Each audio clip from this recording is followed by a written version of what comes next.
I wasn't supposed to look into it. Officially, I was just a graduate research assistant at Boston University. Unofficially, I was the last person who saw both of them alive.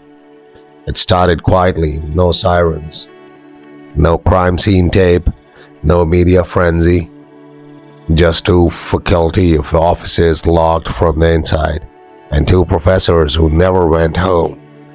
Professor Daniel Mercer taught theoretical physics, brilliant, abrasive, obsessive. His lectures were packed, not because students liked him, but because he made you feel like you were standing at the edge of something forbidden. Professor Helen Strauss was from the philosophy department, ethics of consciousness, free will, identity. She had a habit of asking questions that made the room feel smaller. They weren't supposed to know each other well. Different departments, different buildings. But for the past 6 months, they had been meeting after hours in a secured research lab beneath the physics wing. I know because I was the one who processed the access logs. The lab wasn't on public campus maps. It required dual authorization to enter. Mercer had clearance, Strauss didn't. Yet her keycard showed repeated entries, always after 11:30 p.m., always leaving around 2:17 a.m. Except the final night, the last recorded entry, October 14th, 11:42 p.m. No recorded exit. Campus security found Mercer's office locked from the inside the next morning. Same with Strauss's office across campus, both empty, no signs of struggle, phones left on desks, laptops open. Strauss's chalkboard still had half a sentence written.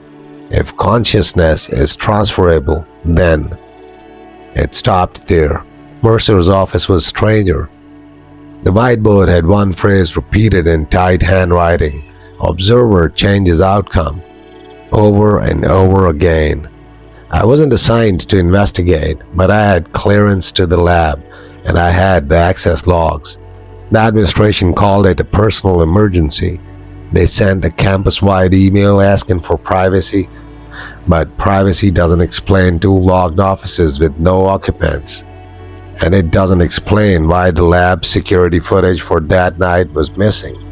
Not corrupted, deleted, manually. I told myself I should stay out of it, but curiosity is contagious in academic buildings, especially when you realize you might be the only one noticing patterns. So on the third night after their disappearance, I used my clearance, and I went down to the lab. The lab was 3 levels below ground, no windows, no cell signal, concrete walls thick enough to mute the outside world.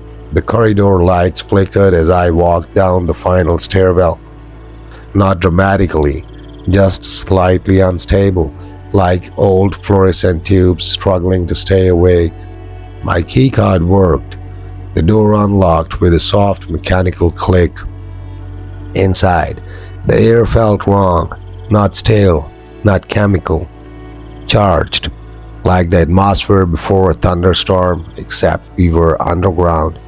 The lab was larger than I expected, half physics equipment, half something else. On one side, oscilloscopes, quantum interference rigs, electromagnetic shielding panels. On the other, reclining chair, EEG headset, neural interface wiring leading into a central processing unit. They weren't just running physics experiments, they were measuring minds. There was a whiteboard near the back wall, 2 handwriting styles, Mercer's tight and slanted, Strauss's rounded and deliberate. Equations covered most of the surface: probability, collapse, observer effect, wave function modeling, but interwoven between them were philosophical notes. If consciousness collapses probability, does identity persist across states? What if observation is not passive? My stomach tightened. They weren't studying particles, they were testing whether consciousness itself could alter measurable physical systems. On the main console, a file remained open. Timestamp October 14, 1:58 a.m. Audio log. I hesitated before pressing play. Mercer's voice came first, calm, analytical. Phase 3 initiated. Alan, describe what you're perceiving. Static. Then Strauss's voice, quieter than I'd ever heard it. It's not dark. Pause. It's layered. Mercer again. Stay focused. Are you observing the field response? Another pause.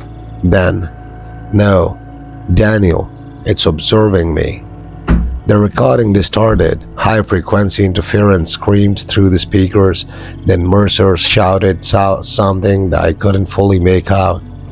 The final clear words in the file were Strauss whispering, "I think we opened." The audio cut to silence. I stared at the waveform on the screen. There was no shutdown tone, no file corruption. The recording had been manually stopped at 2:17 a.m. The same time Strauss's keycard usually logged her exit. Except this time, there was no exit. I stepped closer to the neural interface chair. The EEG headset was still resting on the cushion, and the straps were warm, not physically warm. That would be impossible after days, but psychologically warm, like someone had just stood up. Behind me, something shifted, a subtle metallic click. I turned. The lab door was closed. I was sure I had left it slightly ajar. The overhead lights flickered once, then stabilized. The main monitor blinked. A new window opened automatically. No keyboard input, no mouse movement, just text appearing letter by letter. Observer detected. My breath caught. The cursor blinked, and another line typed itself. Outcome adjusting. The room felt smaller, tighter, like the air pressure had changed. Then the EEG machine powered on by itself. A low hum filled the lab. The headset wires twitched slightly, not violently, not dramatically, just enough to prove movement.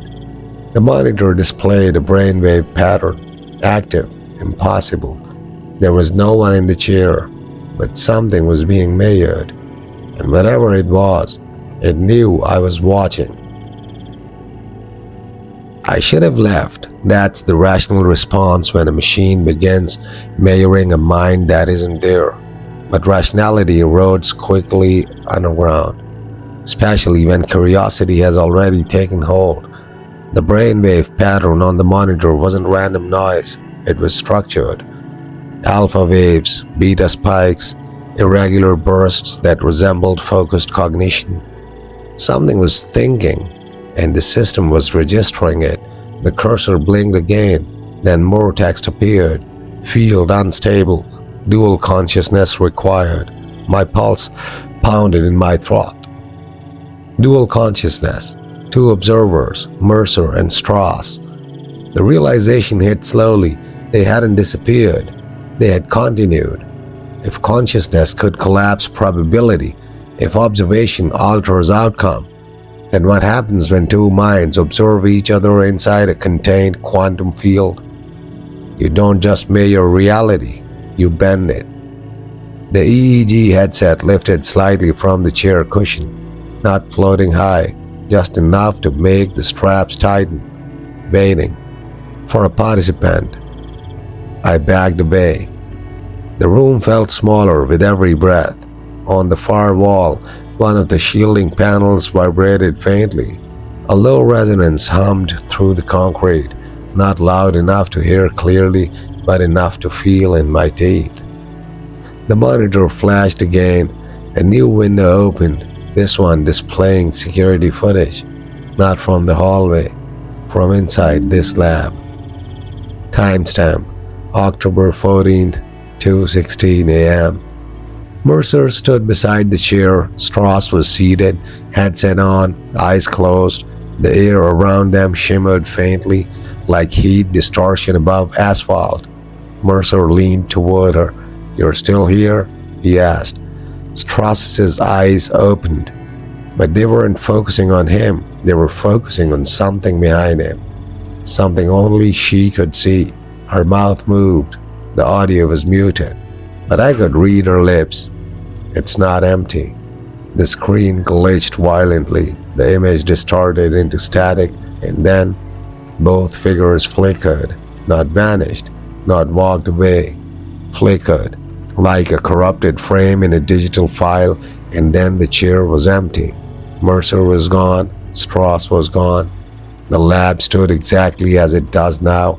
The timestamp froze at 2:17 a.m. The monitor in front of me returned to the live display. The brainwave pattern spiked sharply, as if reacting to my understanding. The text typed again, observer available. The headset wires tightened further. Invitation. No, not invitation. Replacement. They hadn't opened a doorway to somewhere else. They had shifted phase. Consciousness transferred into the field they created, sustained by observation, maintained by dual awareness. But a system like that requires continuity.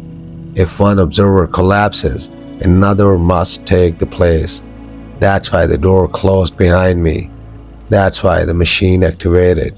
It wasn't random, it was adaptive.